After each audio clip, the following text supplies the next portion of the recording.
Aging as an art form actually came about through a brainstorming session on a different topic, and this phrase came out, this aging is an art form. And so it rattled around in our heads, and we thought, there is a lot of benefit to art therapy, especially around older adults and stress relief.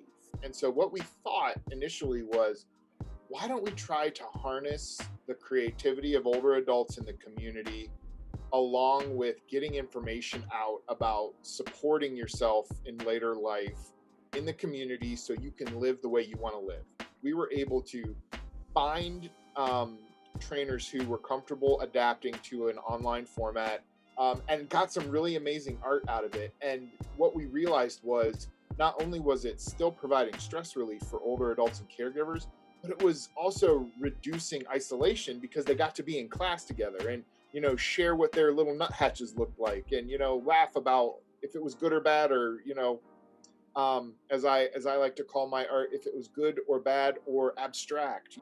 We really had a vision born from the idea that art can make a difference, and how do we make that happen, and then really pivoted during the pandemic to make lemonade out of the COVID-19 lemons. Our instructors were fantastic. We had one person from the Summit County Parks District who did sketching. We had somebody do a movement class. So it wasn't everything that was, physically created and then submitted, but we had one movement class called Valo Flex. We did one about cell phone photography 101, but she was really fun and engaging, and people had a blast with that. And then we had poetry. So you could, people who wanted to do poetry, and we had people in there that had been writing poetry for years and then kind of left it go when life took over, and they were thrilled to come back to it.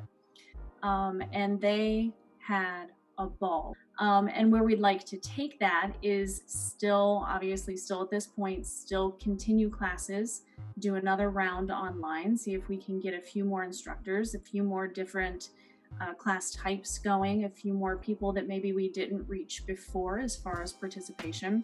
Summit Art Space was great in flipping the virtual or the gallery showing to online. They posted it on their Facebook page. We would be remiss if we didn't mention that we got a grant from the Akron Community Foundation to help us pay for the artists to become these facilitators for the training. And so, one of the things that Nicole was really concerned about was the pandemic initially hit artists really hard. I'm sure it's probably still really hard, but she was trying to keep people afloat. And so trying to free up, hundreds here and hundreds here for artists was a win-win then, because we got to help artists stay afloat. We got to help older adults with stress and isolation.